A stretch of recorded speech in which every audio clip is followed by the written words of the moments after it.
think about it, it's sad that it takes a tragedy or a death for people to hear about the good guys, the positive guys, instead of all the negative.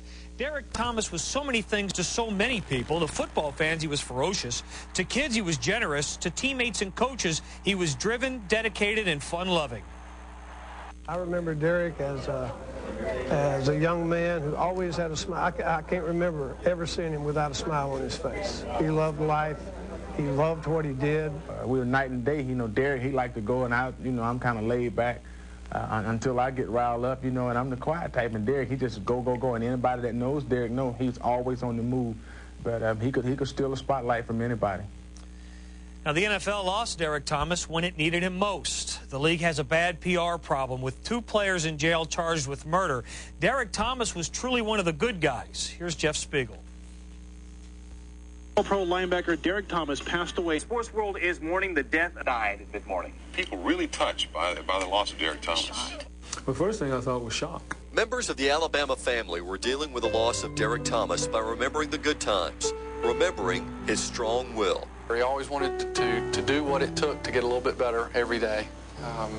His motor was always running. Line up at defensive end at 235 or 40 pounds when we was in college, and playing against guys that was 300, 320, 310, 320 every week.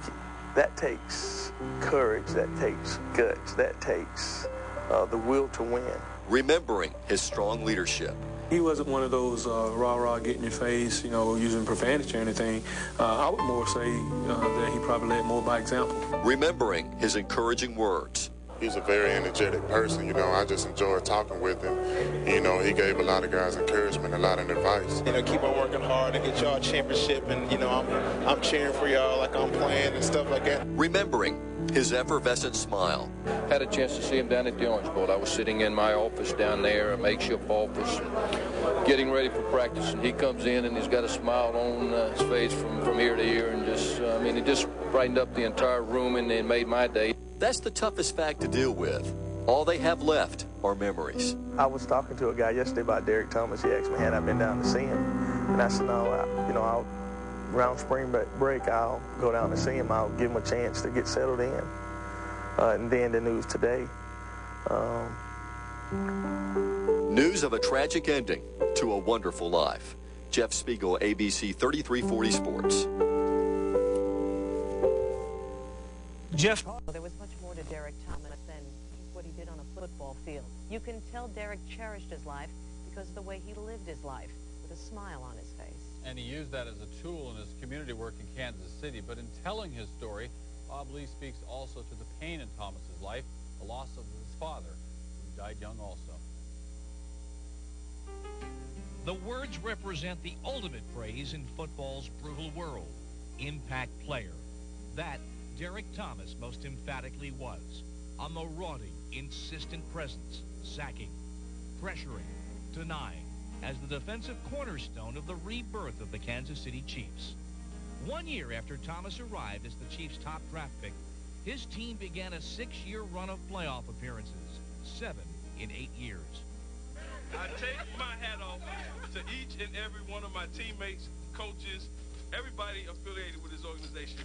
Today, we had to step up, and we stepped up. An impact player on the field and in the Kansas City community. Recruited by Ray Perkins to play at Alabama, Thomas matured into a feared pass rusher, setting Crimson Tide records for sacks. Organization today, we step up, and we stepped up. An impact player on the field and in the Kansas City community. Recruited by Ray Perkins to play at Alabama, Thomas matured into a feared pass rusher, setting Crimson Tide records for sacks and tackles behind the line. With the Kansas City Chiefs' new management in place, Thomas was Carl Peterson's first draft pick as general manager.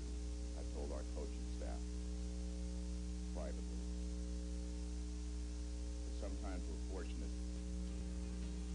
that sometimes we're fortunate that some individual can come and transcend your life and be there and be special about it. And obviously, and I'm very proud of my bias, very proud of it. Derrick Thomas was one of those people. From that time to Peterson, Thomas was son, and the linebacker called him father. Thomas's actual father, Air Force Captain Robert Thomas, was shot down and killed over North Vietnam in 1972. He was flying Operation Linebacker 2. His son's finest NFL game came appropriately on Veterans Day, 1990. Derrick Thomas took inspiration from a pregame flyover of military jets and proceeded to set a single-game NFL record for sacks. 7 times Thomas reached Seahawks quarterback Dave Craig. Twice he forced fumbles, and one of those resulted in a touchdown. To Kansas City, he was more than a linebacker. He was the man behind the Third and Long Foundation, trying to save kids from the problems he could not avoid growing up in South Miami. After the 96 season, Thomas was moved from linebacker to defensive end.